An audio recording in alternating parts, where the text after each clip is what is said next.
The reports are in, the interest rates will be hiked by a quarter, and the volatility of Bitcoin has started. What's up, everybody? I am Tim, and this video is all about what you now should expect in your crypto and Bitcoin holdings now that we have the report from the FOMC. While that number, 0.25% increase to the interest rates, is important, there's a couple others that you should keep your mind on because they didn't just announce what's happening this month, they announced what their plan is for the rest of the year. Before we get going, make sure you smash that like button, and if you are not already subscribed, subscribe to the channel as we seek each and every day to help you, the community, learn how to be financially sovereign and have complete control over your money through the usage of investing in crypto. Let's go ahead and dive on into it. The Federal Reserve launched a high-risk effort to tame the worst inflation since the 1970s. That's wrong. I think it's the early 80s, raising its benchmark short-term interest rate and signaling potentially up to 7 rate hikes this year.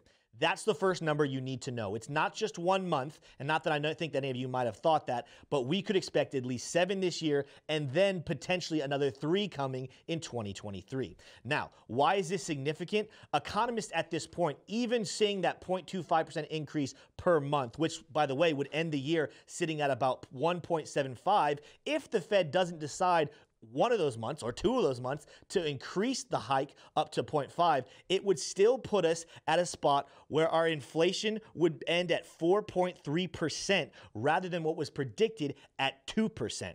That is a big difference, more than doubling, and something the Fed is going to have to address moving forward. So just in case you didn't know, the inflation report last week reported that we had 7.9% increase in our inflation to the US dollar. This, as I said a little bit ago, is the highest we have seen since the early 1980s, and something the Fed has to deal with now. Some economists are even concerned that potentially the Fed has waited too long, and this could be a real problem. Now, Powell kind of refuted this, saying that he truly believes that we could come out of this whole situation with still a strong economy, but we have to see what happens over the next 12 months. The one piece of good information, though, is that unemployment is currently sitting at only 4%. As we talked about in a video last week, the Fed has 2 little mandates they call it a dual mandate they have to look at to constantly understand what they want to do with future interest rates. They're looking at unemployment rate, and they're looking at the stability of the US dollar or the inflation rate. Since employment looks like it's good, their attention must fully be focused on inflation, and the number one way they're going to do that is by fixing the interest rates.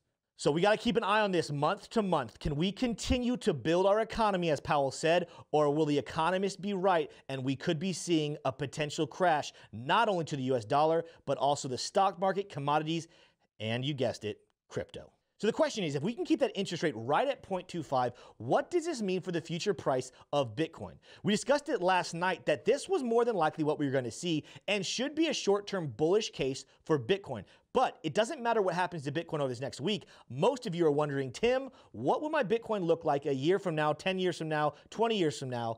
And that's something we have to explore. Michael Novogratz predicts that Bitcoin might be ranging in the next year between $30,000 to $50,000. Now, I want to pause there. Michael Novogratz is the CEO and founder of Galaxy Digital and is a massive Bitcoin supporter, even going on record to say that he believes within the next couple of years, Bitcoin could reach $500,000. However, he talks about how the level of retail investing could be stifled throughout the rest of the year, and this makes a lot of sense because as the dollar becomes uncertain, as we're not certain how powerful the economy of the US will be, retail investors will not have as much cash on the side to invest, but will rather be looking to make sure that they are feeding their families and keeping a roof over their head. Bitcoin is a narrative story. It's bringing people into the community, Novogratz said, noting that it is hard to bring in new people when their house is on fire. Now pause.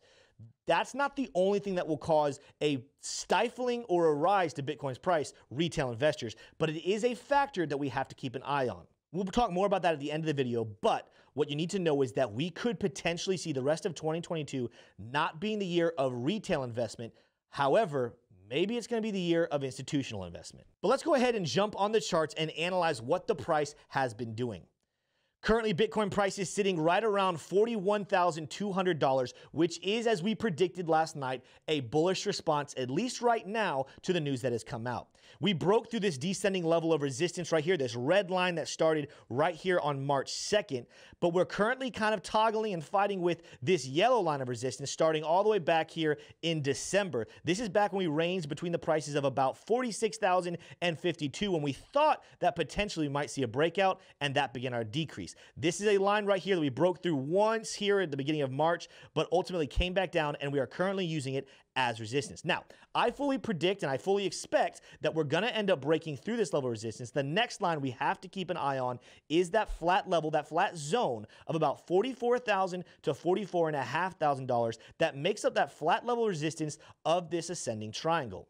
I do question if this news is enough to go ahead and break through that, because as I said earlier, this announcement, while it's what we expected for right now, comes with the month-to-month outlook of every single month we have to go ahead and look. Will the Fed keep the rate at 0.25 or will they hike it by 0.5, in which case there could be a completely different response. So as it stands right now, the price is really not doing that much different.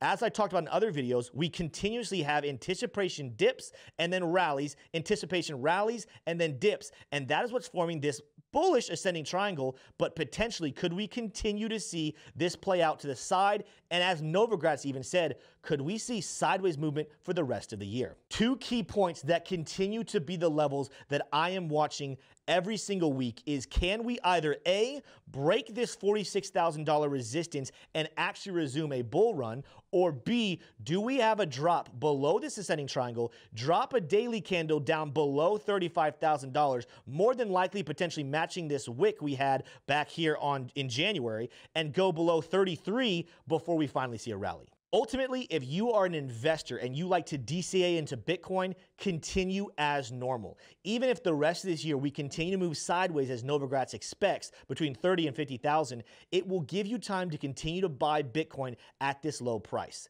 If you're a trader, this is your best scenario, because the volatility we are going to see due to this month-to-month update on what interest rates look like will allow you to continue to look for bottoms to buy, look for tops to sell, and you will continue to make money. Everyone should remember that even if Bitcoin goes through a drought due to the economy going down and the US dollar potentially gaining value, it's not going to make it long term.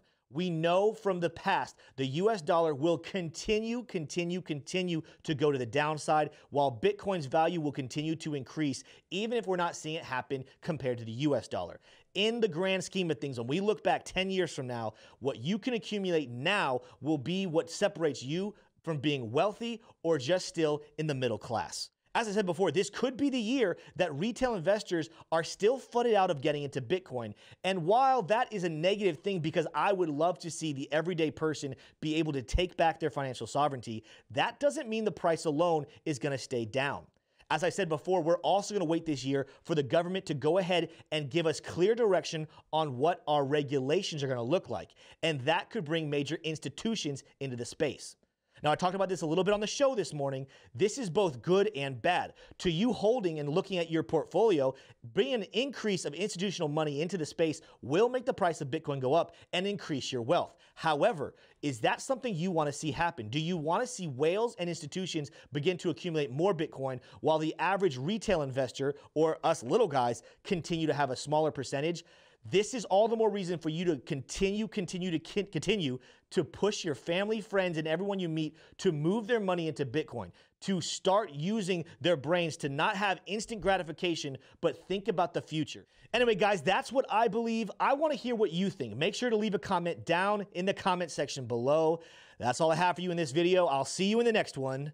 Peace. Hey, you made it to the end of the video. If you enjoyed this video, you should definitely consider subscribing, because we're trying to help you become financially free in these cryptocurrency markets. And also, consider following us on Twitter @CryptoJeb for more updates on the price of Bitcoin and cryptocurrencies. Peace.